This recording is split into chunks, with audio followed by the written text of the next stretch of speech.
Hi everyone, welcome back to my channel. My name is Nandi and thank you so much for being here. If you are new to my channel, in this channel I share my financial journey. I got into $195,000 worth of non-mortgage debt. I've already done a debt confession video that you can watch that I'm going to link over here. However, in today's video, I am going to be digging deeper into my categories to try to understand whether or not lifestyle creep played a role in my debt. If you are interested in that, please stick around.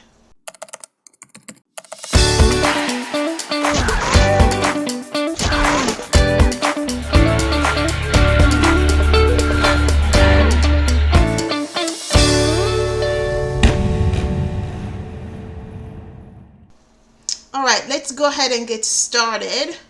I am going to shrink myself. This right here, let me see if I can zoom you guys in a little bit more. Here is a bit of an overview of my year-to-year finances. I started tracking my expenses in 2015. I think somewhere around 2015 I started using mint.com. However, not every single one of my cards, I don't think my credit card was linked on here. So there probably is a bit of a discrepancy in year 2015, 2016, and 2017. So that's kind of why year 2018, 2019 through year 2023 now will probably be the more accurate years. Actually, I am looking at the wrong tracker. Now we are in the right tracker. This is going to be a lot more accurate for us. I'll put myself over on this corner. Okay, let me put myself here. I'll enlarge so you guys can see. And I'll move myself here. Okay, now we are ready to go. So if you look over here, year 2015, 2016, 2017, these were the years that I started tracking my expenses, but I don't think I was diligent in including all of my accounts onto Mint. I think that I was just kind of sort of tracking my expenses. So I'm also going to give you guys an overview, like what was happening in my life that played a role into some of the changes you will see in each category. Of course, this is not to make an excuse for those expenses, but it's just to give you guys an overview of how I am thinking and why some areas are creeping up more than others, if to say the least. So 2015, my total expense is about $10,129.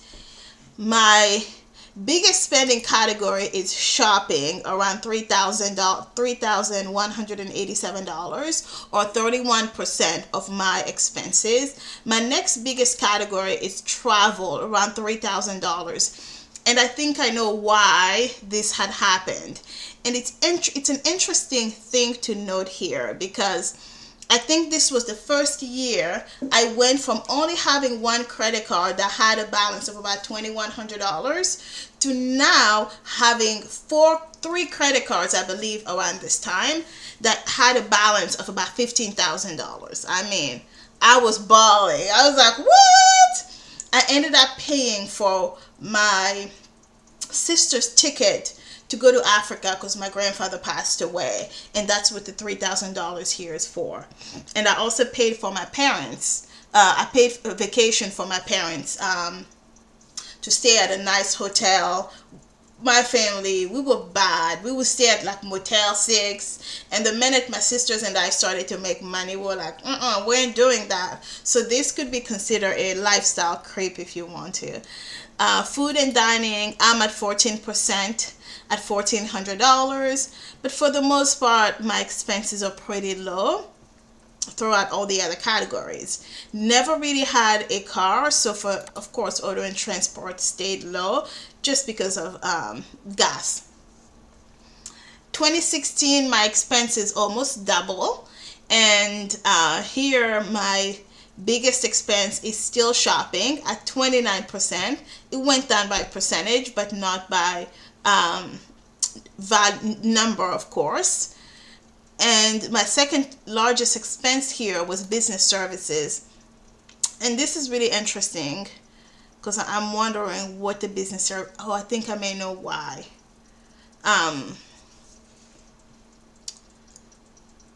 Yes, I think I may know why. I think this is when I started using Upwork to do some side hustle projects for me.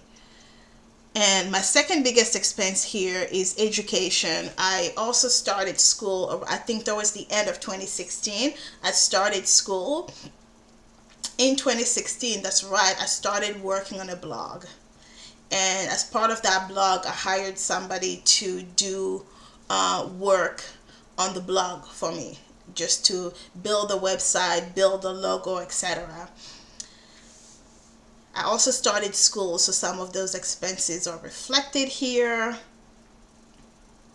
And then food and dining, I'm staying around the same 13% of my salary, which is pretty close to the 14% I had spent the previous year.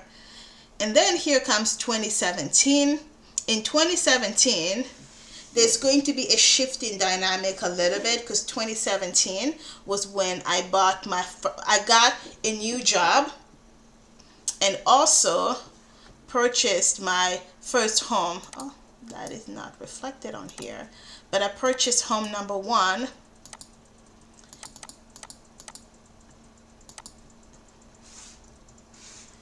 And I purchased home number one in 2017.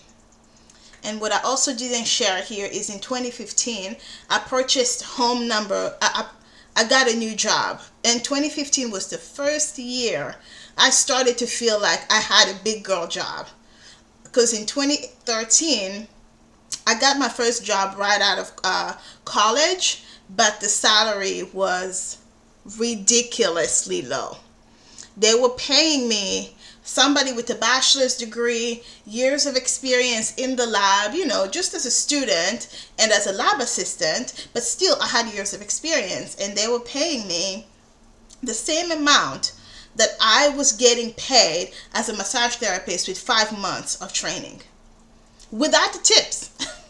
So you figure that out. Like, it was a low salary, and I was just really struggling those first 2.5 years as a full-time employee, as a cosmetic scientist, mind you, as a full-time employee. In 2015, I kind of jumped ship into a different company because I wanted more responsibility, and of course I wanted more income. And the opportunity presented itself, and I got a 65% increase in salary. While that may sound like a big number, the number I started with was so small that 65% was only like a $20,000 increase in salary. But hey, that made a big difference in my overall sense of happiness. I still managed to maintain my cost of living the same, but this is when I really started feeling financially comfortable, and I got Mint, started tracking my expenses, started kind of those small habits of not just better financial management, but I also started thinking about investing. And it's in 2015 that I really immersed myself into the world of real estate investing, and I started thinking about whether or not real estate investing was going to be a possibility for me. Now, let's get back to 2017. In 2016, not a whole lot has happened. I tried to buy a condo in 2016, but buying a condo is actually, I found out that at least in Texas, it's harder than buying a single family home because of the liability. They needed me to have a credit score in like the 700s. and to put down like 20% down payment, and I was not about to do any of that. So instead, when the opportunity to buy a house crashed and burned in 2016, I decided to just go back to school and get my MBA. So in 2016 is when I started my MBA in marketing. 2017 comes along, and my apartment that I had been living in since 2014, yeah, so I think it's like 2014, about three or 4 years, sends me a letter that my rent for that one bedroom apartment was almost going to be $1,000. No, we are not about to do that. We are not about to pay these people $1,000 for a 600 square foot unrenovated apartment. Put my focus blinders on, went to a lender, got pre-approved, looked for a realtor. 2 months later, I was closing on a house in March 2017. So the dynamics here shifts also. My biggest category, shopping, is still my biggest category because clearly it is what it is. But my bills and utilities go up higher. My fees and charges on my credit cards go up higher because I used a lot of my credit cards to renovate that house. I chose to buy a less house that needed work. Of course, I didn't have a whole lot of money out of pocket, so I put a lot. Actually, I did have some money out of pocket, but I wanted security in my bank account. But I could have done some of that work with just my savings, but I used credit card quite a bit as well. I converted the house from a 3 bedroom to a 4 bedroom. I added custom closet. I mean, I just did amazing work in that house. So proud of it. Don't regret anything. And here you see that my expenses for home increased significantly because of all of the repairs. So let's see here. Some things are staying the same. Entertainment is staying the same. Food and dining. I actually spent less on food and dining, which is quite interesting. Health and fitness is around the same. Personal care is around the same. Shopping, it's almost around the same, right? It's that by percentage, it's shifting down a little bit, but by value, it remains one of my biggest category. Travel. I think this year we went on vacation with my family also, so looks like I am spending quite a bit on travel. So for the most part, lifestyle creep is getting onto me, but it's getting in for real estate, right? It's not getting in because I'm spending more money on shopping, on entertainment, on food and dining. I'm keeping those pretty consistent, but because I just added a new property, and I did buy that property keeping in mind that I was going to live in it for a few years, fix it up, and then move on to another house. I didn't know how successful I was going to be, but I did know that that was going to be the goal for me. 2018, this is where it now gets more consistent or exciting, because I think in 2018 I started consolidating more of my accounts into Mint. So you're getting a slightly more accurate representation of my overall spending. So 2017, house number 1 is purchased. In 2018, I'm realizing that, hey, my expenses have gone up because I'm going from 2017 here, only spending $22,000, to 2018, now I'm spending $46,000. Right. There's not a pinch in my finances like I used to have a few years ago. my sister is living with me, so she's supplementing some of my costs. House hacking, very important. If you cannot buy a duplex, buy a single family and get a roommate of some sort. For me, my roommate was my sister. She wasn't paying half of the mortgage or paying me what I would have paid somebody who wasn't a family member, but she was paying some of the bills, which made things a lot easier, slightly less financially tasking for me. Around 2018, I started building a blog. A blog that made me nothing. But here, my business services went up from around 2% the year before, or 9% of my overall expenses, to 22% of my overall expenses. Home also increases in 2018 because having a house in Texas is no joke. You will be spending a lot of money on every year on taxes. So in 2018, I see an increase from 17% the year before to about 27% the year before. And it's possible here that all of my expenses, of course, are not reflected, but in 2018 they were reflected on here. And my shopping stays around the same. Now it's only 9% of my overall spending, but I am around that 4,000 mark for my spending. Education, this year I decided to push for it and take extra classes and really try to finish my MBA. So for my education here, I'm at around $5,000 because I was really pushing to finish my graduate degree.